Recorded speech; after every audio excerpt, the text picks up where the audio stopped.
मोदी नहीं, ये अवतार है। और जब देश में आज हम लोग कल्पना करते हैं यदि 2012 में मोदी नहीं आए होते तो ये जो लोग हैं राहुल जैसे लोग देश को कहाँ लेके डुबो देते। जी को बहुत दिन से ये लोग आग्रह करते हैं। हाँ। लेकिन जेन जी समझ गया है। हाँ। जो ये बोले थे अपने बच्चों की कसम खाए थे तो ये जेन जी के लिए टिकेंगे।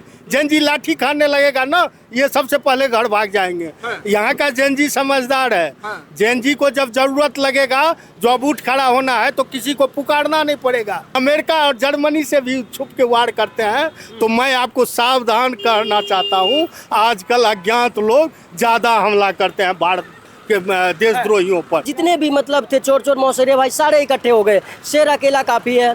नरेंद्र मोदी जिनका नाम है हम सब जानते हैं। तो अब राहुल गांधी की जो स्टेटमेंट होती है जनता उसको इग्नोर करता है। महंगाई तो वो हिस्सा है जो हर साल जो है जैसे एक सुख दुख आता है लोगों के जीवन में, कभी आता है जाता है, सुख दुख लगा रहता है। इसी तरह महंगाई हर साल घटती है बढ़ती है। राहुल गांधी को भारत की कोई जनता सीरियस नहीं लेती है। राहुल गांधी को आप लोग सीरियस लेते हैं अभी तक, ये सुन के हंसी आती है। राहुल गांधी को भारत की कोई जनता सीरियस नहीं लेती है। वो जब से मोदी सरकार आए, आज 26 है, 2014 में आए थे, 12 साल पूर्ण किए, देश में बाढ़ों कर्म करा दिया। आज सिमट के 3 स्टेट में छोटा छोटा में कांग्रेस आ गई है और ये 13वां साल आज से शुरू होगा जहां कांग्रेस की 13वीं होगी। राहुल गांधी के 13वीं का समय कांग्रेस का आ गया है।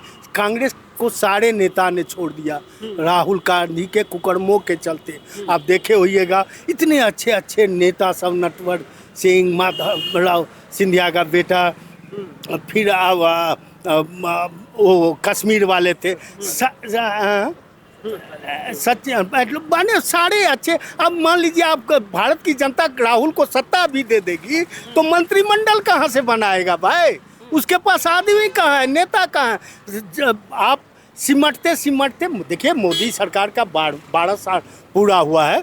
देश की बात होनी चाहिए, राहुल की बात नहीं होनी चाहिए।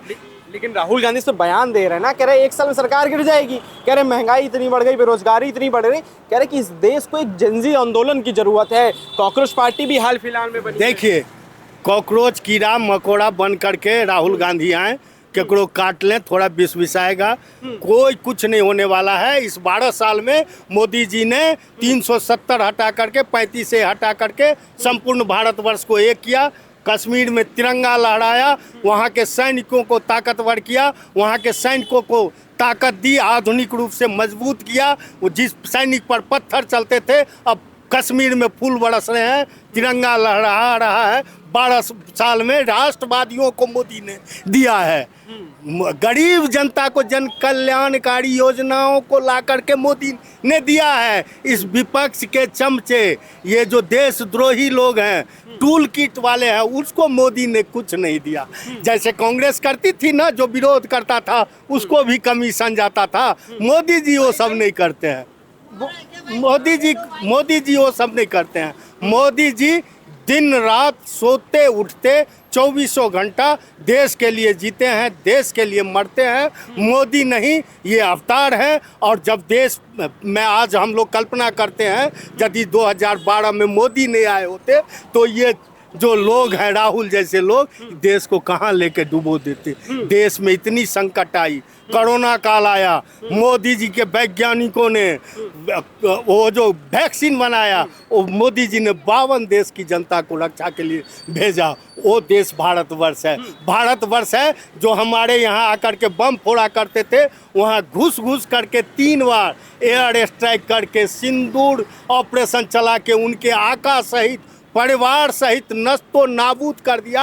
आज चींटी की तरह और वो कीड़े मकोड़ों की तरह, ये जो आप लोग कॉकरोच कहते हैं, कॉकरोच की तरह ये लोग रेंग रहे हैं। तो अब ये लोग कॉकरोच पार्टी बना सकते हैं। इनको मोदी जी ने 12 साल में बाढ़ों कर्म कर दिया।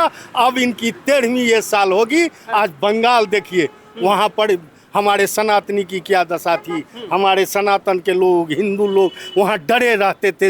इस आज़ादी के 70 साल ये कांग्रेस की गलत नीतियों। ममता बनर्जी कौन है? कांग्रेस की पैदाइश है। आप देखिएगा जो हिंदू सनातनी जो है आप हैं, किसी को एक चींटी को भी कष्ट नहीं देना चाहिएगा। मुसलमान तो दूर, वही मुसलमान का दाहा घर तक आता था, उसका स्वागत सनातनी करते थे। लेकिन आपको हम दूध पिला रहे हैं और सांप बन के आप डसते हैं, हमारे बच्चे को का सर कलम करने का नारा देते हैं, जगह जगह बम फोड़ते हैं, उसको आप संरक्षित करते हैं।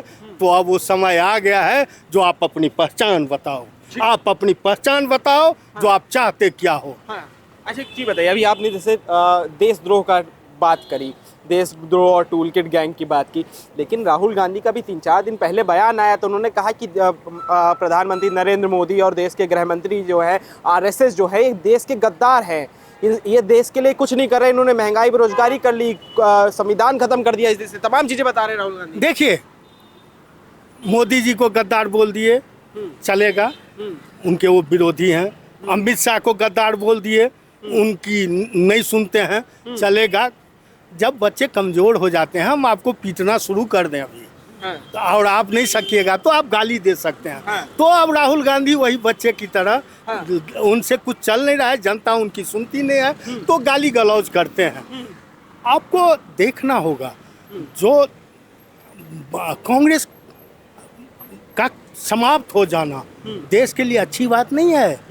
कांग्रेस के सारे अच्छे लोग जा करके आज नेता तितर भी अंत में मजबूर होकर भाजपा ज्वाइन कर रहे हैं। आप भाजपा शौक से नहीं ज्वाइन कर रहे हैं, देख रहे हैं क्यों? तो जिद पे आ रहा है, जो हम यहाँ का संसाधन पर पहला हक मुसलमान को देंगे। वो राहुल गांधी और गैंग जितना है, राहुल गांधी हम कहें तो आप समझ जाइए अखिलेश, आप समझ जाइए तेजस्वी, आप समझ जाइए ममता, आप समझ जाइए अरविंद केजरीवाल, अब यहाँ भी समझ जाइए पीके भी वही जाली टोपी एक जो बिहार में आया था। तो ये लोग जो हैं, सो अब इसमें शक नहीं रहे, सारे लोग जितने अच्छे नेता हैं भारतीय जनता पार्टी में आ रहे हैं, लेकिन ये देश के लिए अच्छी बात नहीं है। राहुल गांधी ने कांग्रेस को बर्बाद कर दिया,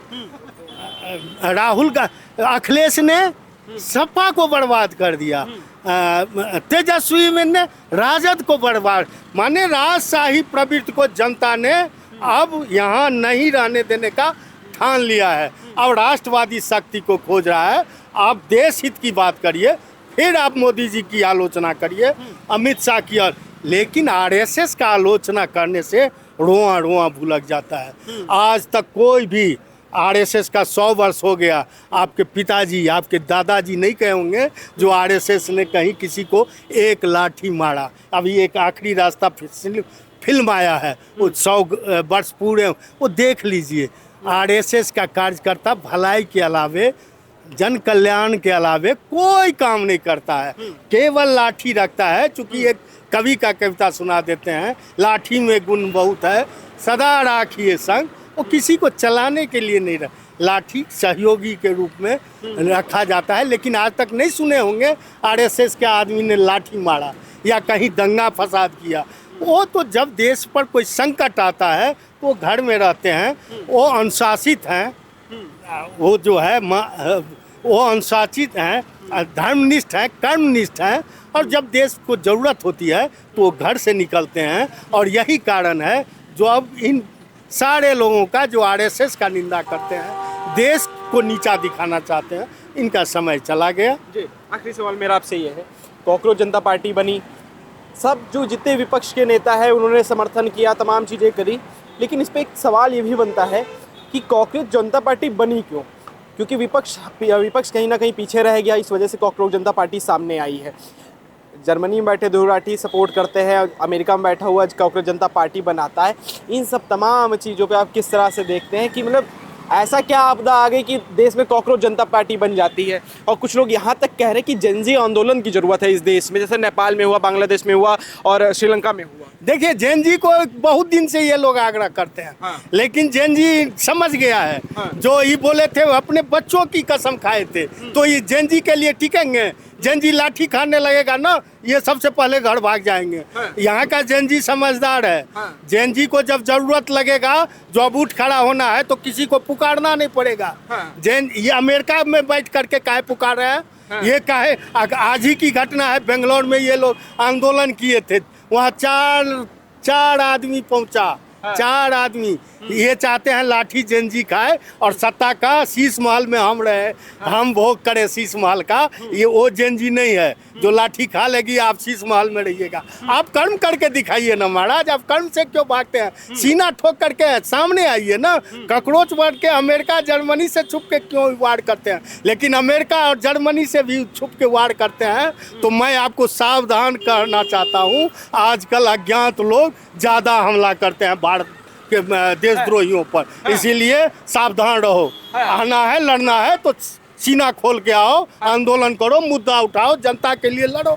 लेकिन देश को डराओगे तो कहीं भी कुचल दिए जाओगे। अज्ञात हत्या बहुत होती है, सावधान रहना चाहिए देशद्रोहियों को। आपका क्या मानना है जो राहुल गांधी कह रहे हैं कि आने वाले 1 साल के अंदर नरेंद्र मोदी की सरकार गिरने वाली है? देखिए, राहुल गांधी एक बेवकूफ़ आदमी है। उनकी अब स्टेटमेंट ही ऐसी आती है जिसका कोई अस्तित्व नहीं होता है, क्योंकि अब उनका खुद का अस्तित्व नहीं बचा हुआ है। पूरे भारत में हर एक 1 बाय 1 करके विधानसभा की आप चुनाव देख लीजिए, तो कहीं ऐसे स्टेट हैं जहाँ पे खाता नहीं खुला, कई ऐसे स्टेट हैं जिसमें सिंगल डिजिट में रह गए। तो अब उनका कहीं पूरे भारत में तीसरी बार देखिए विधानसभा चुनाव हार गए हैं। पूरे राज्य, पूरे सारे जितने भी मतलब थे चोर चोर मौसेरे भाई सारे इकट्ठे हो गए। शेर अकेला काफ़ी है, नरेंद्र मोदी जिनका नाम है, हम सब जानते हैं। तो अब राहुल गांधी की जो स्टेटमेंट होती है जनता उसको इग्नोर करता है, जनता अवॉइड करता है, सुनता ही नहीं ध्यान से। तो उनकी बस एक ऐसी स्थिति आ गई है। वो तो पॉइंट की बात कह रहे महंगाई बढ़ रही है, बेरोजगारी बढ़ रही है, देखिए, तेल का रेट बढ़ रहा है, कि इन्हीं सब चीज़ों से जनता परेशान हो गई है। इन्हीं सब चीज़ों की वजह से जनता सड़कों पे उतरेगी और 1 साल में सरकार गिरा दी जाएगी। ठीक है, आप महंगाई की बात कर रहे हैं, पूरी दुनिया में महंगाई है। कोई ऐसे प्रधानमंत्री भारत का बता दीजिए जिनके नेतृत्व में, जिनके कार्यकाल में महंगाई ना बढ़ी हो। महंगाई तो वो हिस्सा है जो हर साल जो है, जैसे एक सुख दुख आता है लोगों के जीवन में, कभी आता है जाता है, सुख दुख लगा रहता है। इसी तरह महंगाई हर साल घटती है बढ़ती है, लेकिन वो मुद्दा नहीं है। मुद्दा आप वो उठाओ कि अगर नौकरी नहीं मिल रही लोगों को, या बेरोजगार, कोई पढ़ा लिखा बेरोजगार घूम रहा हो, उनके लिए आप आवाज़ उठाओ तो एक बात को माना जाए। ये महंगाई या पेट्रोल डीजल, आप ये देखो जितने कार चलाने वाले थे या ऑटो रिक्शा चलाने वाले थे, किसी की जनसंख्या कम दिख रही है आपको, रोड पे उतनी ही है। तो ये सब मुद्दा नहीं है उनके पास कुछ। ये बस इसलिए क्योंकि अब वो देख रहे हैं कि पेट्रोल का दाम जो है 10 दिन में 7.5 रुपये 8 रुपये लगभग बढ़ गया, डीजल का, सीएनजी का। तो वो इसी मुद्दे को उठा रहे हैं। अरे भाई, आपसे पहले जनता भी तो देख रहा है। आप तो चलो करोड़पति अरबपति आदमी हो, इटली में जाते हो बॉडी मसाज कराने के लिए, थाईलैंड और बैंकॉक घूमते हो, है ना, मलेशिया घूमते हो, बिना काम के घूमते हो। आज मोदी जी जाते हैं तो आप कहते हो कि दुनिया को पूरे भारत को बताते हैं कि आप विदेश मत जाओ, सोना मत खरीदो, और खुद जो है मतलब पाँच देशों को जो है सर्वे करके घूम के आते हैं। वो घूमने नहीं जाते, वो कहीं ना कहीं जाते हैं, बिजनेस के सिलसिले से जाते हैं, कुछ निवेश लेके आते हैं, व्यवसाय के मामले से जाते हैं। जनता को मना करते कि पेट्रोल और डीजल में मत घूमिए और खुद विदेश निकल जाओ। बिल्कुल, अभी देखो आप उनकी कोई भी स्टेट देख लो जहाँ जहाँ पे उनकी सरकार है, तेलंगाना या केरला या कहीं पे हिमाचल में ही देख लो। हिमाचल में देखो 2 महीने पहले ना कोई चुनाव था, ना कुछ, 5 रुपये पेट्रोल बढ़ा दिए थे, जिस समय भारत में बढ़ी नहीं थी। और भारत की ये स्थिति आज हुई है। बट अगर आप देखोगे तो ये महंगाई की स्थिति मतलब पूरे विश्व में 2 महीने पहले से चल रही है, पूरे विश्व में 2 महीने पहले से चल रही है, जबकि भारत में 2 महीने तक स्थगित थी। अब इन्होंने मुद्दा क्या बना दिया, बंगाल में चुनाव था। अरे बंगाल में चुनाव था तो अकेले बीजेपी थोड़ी कर रही थी रैली, आप भी तो घुसे थे, आप भी तो गए थे ममता बानो को साथ देने के लिए। आप क्या पैदल या साइकिल से घूम रहे थे, कैंडल मार्च कर रहे थे, आप भी तो गाड़ी की काफिला लेके जा रहे थे।